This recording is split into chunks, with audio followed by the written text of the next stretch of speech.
Father kasi mahilig yung mag-karaoke kung gusto mo kukuha rin sa kanya. Tapos, ayan, kahit naman, may para siyang higante, malaki siya, but he has a gentle heart, clean heart. Ayun.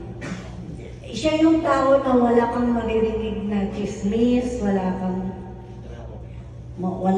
siyang sinisiraan na tao, wala kang marinig na negative about, basta joyful lang siya, masaya lang siya. Tsaka, ganun din naman si Boning. Siguro maganda talaga yung pagpapalaki ni Bob at ni Aida sa kanilang dalawa. Ayun, kaya very thankful kami sa daigdig namin panahon na nakasama namin siya. And he will stay in our hearts forever. Yun na. What's your message na siya na si Jojo? May message, Jojo. Angel ka na ngayon. Malakas ka na kay Lord. So lahat ng meron na kaming representative dyan sa taas na yung mga aming hinaing, mga wishes namin, madadaanan namin sa inyo. We will pray for you and also you pray for us. Yun.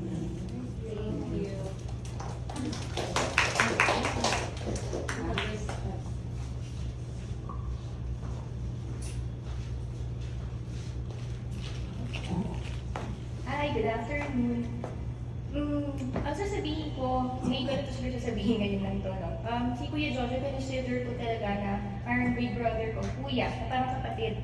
Kasi tinirito ako na parang little sister. Kinamata ko sa ito kahapon, Ate Gunin. There was a time na nung grade 2 ako, we went to the same school. I was transferred to another school and then we attended the same school. We went to the same school sa Montessori. And then, yung time na yun, since bago ako, mag-iyakin pa ako, very timid, very shy. Tapos, ang ginawa niya lahat para maging comfortable ako, para makapag-adjust ako. So, pumunta siya lagi sa classroom ko, hinatid niya ako doon. Then, tapos, he would check on me, binibigyan niya ako ng snacks, mga school supplies. Sabi, operito ni Mama, gamitin mo, kumain ka, ganyan. Tapos, check on me. Sabi ko, alaga talaga ako ng kuya ko, kasi wala akong kapatid na lalaki, at ako pa yung panganay. So, parang na-feel ko talaga, alaga ako, may kuya ako. And then, there was a time na, during class hour, pumunta siya, nagulat ako. Sabi ko, kuya, bakit? Sabi, papaalam lang ako sa'yo ha, kasi wala akong uuwi sa'yo. Kasi sabi kami umuwi natin kami dito Cesar, sinusundo dito kami ganyan. So, bakit? Kasi may chicken pox ako, huwag mo kong hahanapin, pero huwag kang mag-alala, biniling kita kay dito Cesar. So, huwag kang mag-aalala ha, huwag mo kong antayin. Then, so, ikaw lang ka papasok. Pag magaling na ako, mapapagaling ako para magkasama ulit tayo. Hindi ko makakalimutan yung moment na yun, kaya ngayon ko i-share sa inyo. Tapos nun, nung lumalaki ako, yung teenager na ako, high school na ako, nagda-drive yan papunta sa akin, magpapasyal kami, kasama si Kuya Jun, yung cousin ko sa mother's side. Kaya naging close niya na parang best friend din yung kuya ko, Kuya Jun ko. Lagi kami tatlo, magkasama kami, nagkaming movies, tapos kakain kami sa labas, di ba? So, ayun. Hanggang sa nung pagdalaga na ako na ganyan, kakasal na ako, nag-iba na siya yung volunteer para sa itigli ng Alma. Sumundo siya sa airport. Ibig sa family ko na sumundo sa airport. Siya yung sumundo sa airport kay Ninang Alma para maka-attend ng kasal namin ni Paul. Hindi ko alam na na-delay yung flight noon, walang messenger noon, wala siyang Facebook para malaman na-delay yung flight. Natulog siya sa airport. Nagtagal ng flight, natulog siya, tapos nag-overnight siya doon.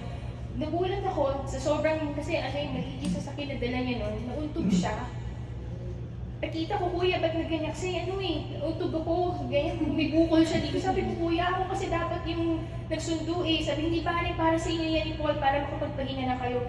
Sobrang touch ako ng moment na yun, kasi na-feel ko talaga pinababayaan ni Kuya Jo. Tapos nung kakasal lang namin, I prepared a small birthday celebration for Paul kasi bagong kasal kami. At short notice, he went there with Nina Aida. Kahit busy siya noon, sumadya siya just to be present, just to be with us. Tapos after a year, nagkaroon ng thyroid si Paul na ICU siya. Hindi ko alam kung alam niyo to. Pero si Paul, ang pag-una-unang bisita ni Paul, si Ninang Aida, si Tito Ernie, saka si Kuya Jojo. Buntis ako nun kay Charm, kasi sobrang emotional ako. He went to me, bigyan niya ako ng moral support. Ayaw mo yan, magdadasal tayo, makaka-survive si Paul. Yung mga ganyang moment, hindi ko ito nasabi sa inyo, pero ganun kalaking impact na naggawa ni Kuya Jojo sa life ko. Kaya nagkasakit siya, doon ko pinafeel kung gano'n din siya, maraming siya kamahal, kung gano'n siya ka-importante sa amin. Kasi wala akong kapatid na magkapatid na lahat. Siya yung naging kuya namin, at feel na feel ko yung little sister niya. So, Kuya Jojo, thank you. Nakakinig na po sa makakapag-okay ka na sa heaven. Thank you, Kuya Jojo, for everything. We love you. Thank you.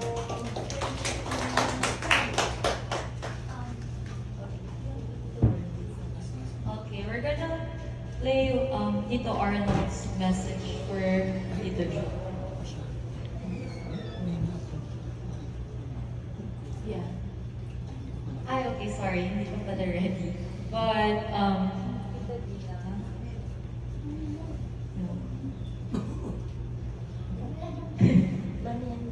Okay, later.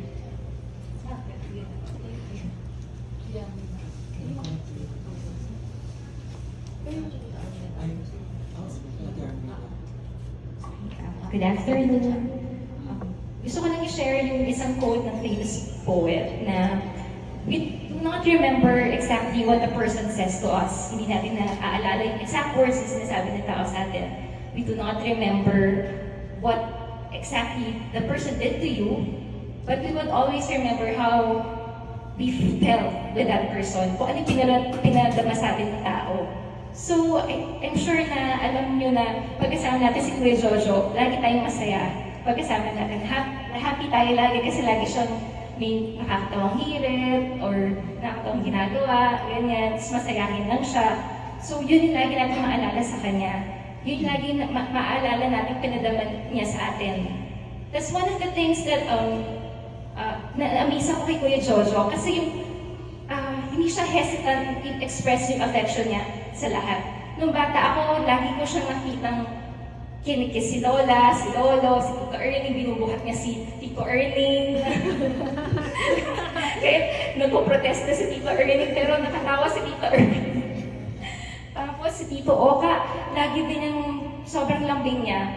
So parang, di ba parang nakakabilib kasi hindi naman usual, lalo na sa lalaki na showy sa affection, tapos kahit ang laki-laki niya, talagang proud pa siya na maglambing sa mga tao. So sa tingin ko, wala siyang regrets on that part of being able to show his love to the people around him. Talagang sa very best ng kaya niya, napakita niya talaga kung paano niya minahal yung bawat isa sa atin. So ang message ko kay Kuya Jojo, in the afterlife or next life, may you experience all the love, happiness, freedom, joy, lahat ng gusto mong gawin, kainin. Yun. And always remember na we're always thankful and we love you very much. Thank you.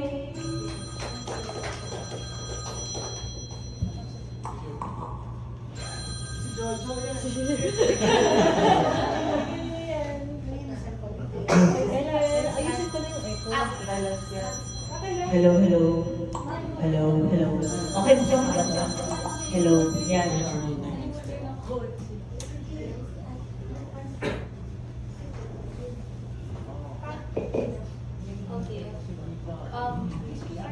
Okay, so first we'll play a message from Tito Arnold. Napapatay namin si Please turn the mic.